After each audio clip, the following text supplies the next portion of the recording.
Greetings, everyone. I'm Mustafa Kashif, and welcome to another episode of this podcast. So, I watched a TikTok video yesterday to which the person was making mention of the fact that Black Americans are awoken more than any other Black population on the face of the earth or the globe or the world. I beg to differ. I beg to differ simply because I myself have lived in the United States, particularly in the state of New York, for a total of 17 years.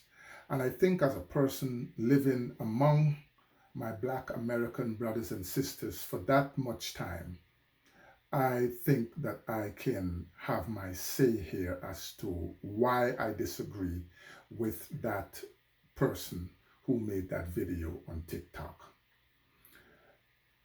In fact, it was the great Malcolm X who once said that Black Americans can be made into political footballs for political expediency.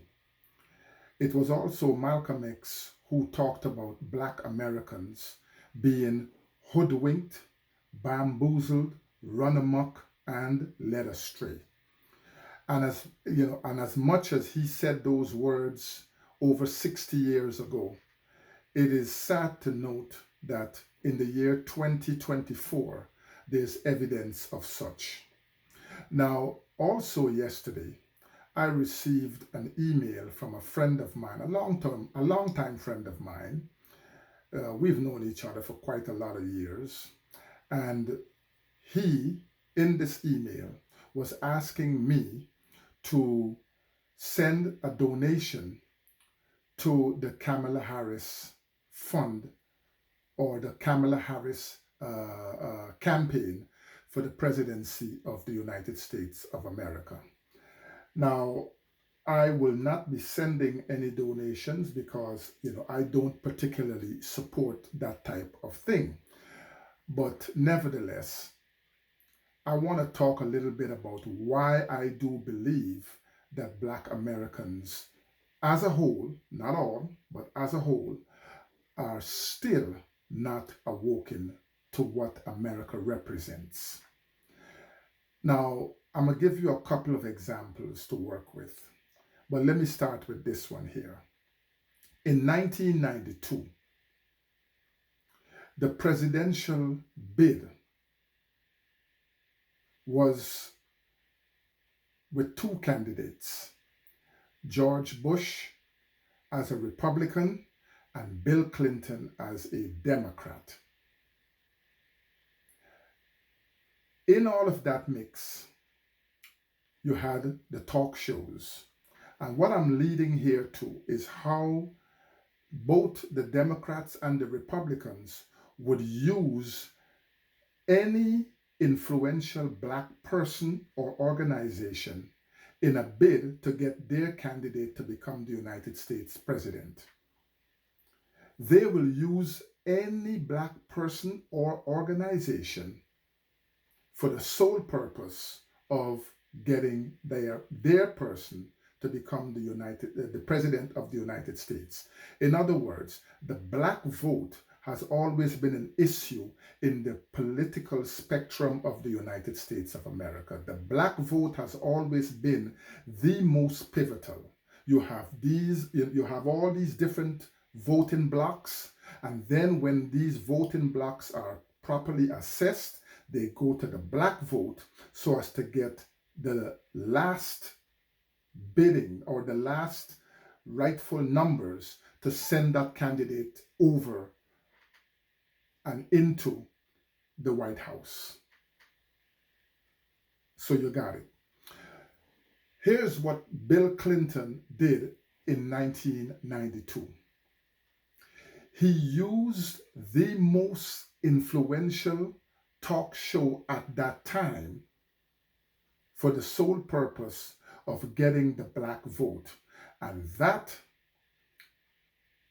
talk show was the Arsenio Hall show, the most popular the most influential over all of the other talk shows, including Late Night with Dave Letterman.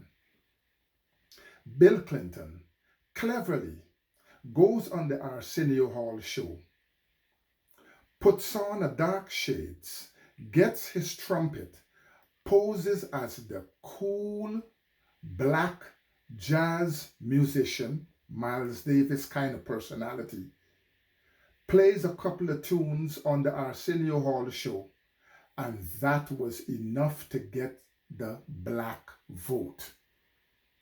And it was also enough to get him into the White House as the President of the United States of America.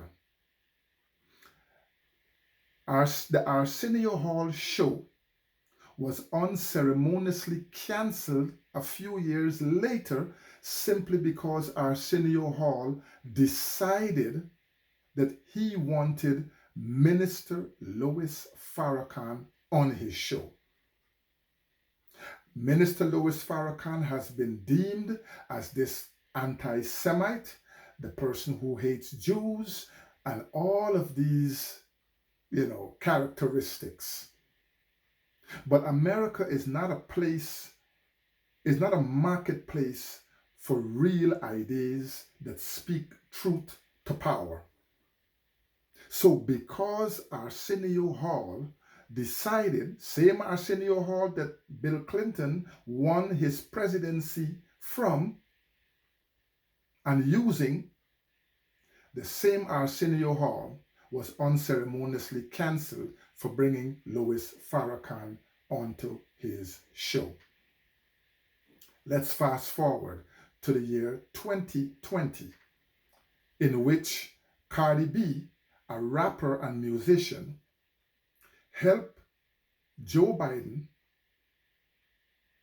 to become the President of the United States. Of course, giving him access to the black vote, and then the black vote helps him to get over everyone else and then into the White House. We've seen this pattern happening time and time again, where the black influential American or the black organization of influence in America will be used by any of the two political parties to get what it is that they want.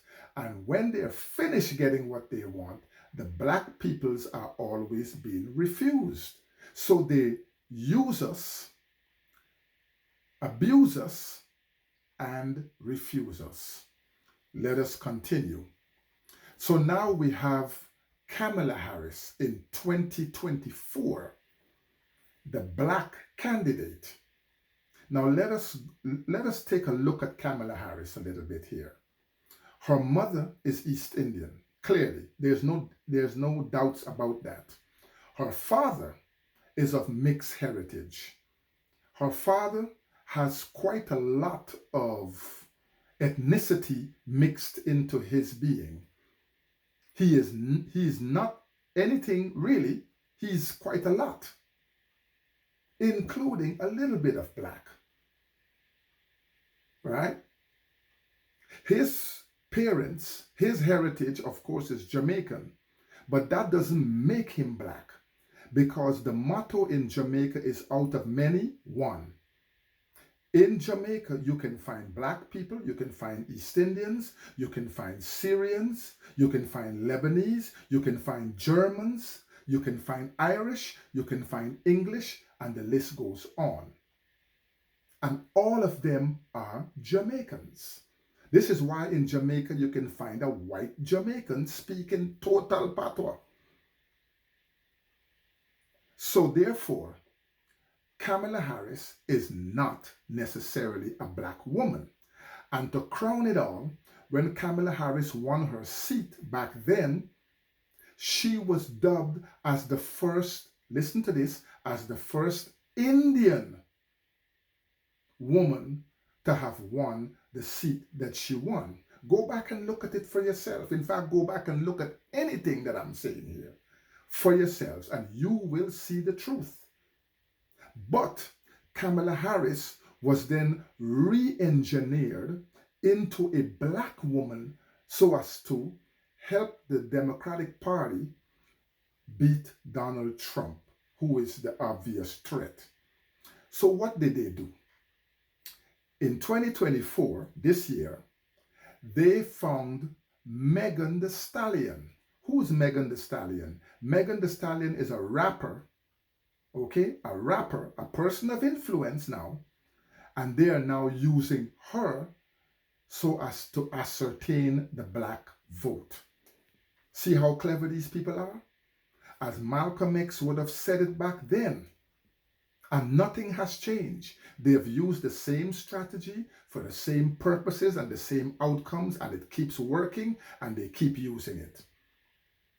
So how am I supposed to believe that my black American brothers and sisters are awoken? Some are. There's no question about it. But most are not. And the only way that we can change that, we meaning black Americans can change that, is that black Americans have to begin the process of refusing the old standards that they have been judged by and start adopting new real Afrocentric standards to which they can judge themselves. And as the Honorable Elijah Muhammad would have said, to do for yourself what others will not do for you, and what others have done for themselves. When black Americans can stop being used, abused, and then refused, I think that black Americans will then rise to a living perpendicular and stand for who they are as what they can be. But until then, I will have to differ that black Americans are truly awoken. Thank you for listening, my brothers and sisters, as I will greet you always with the greeting words of peace. Assalamu alaikum.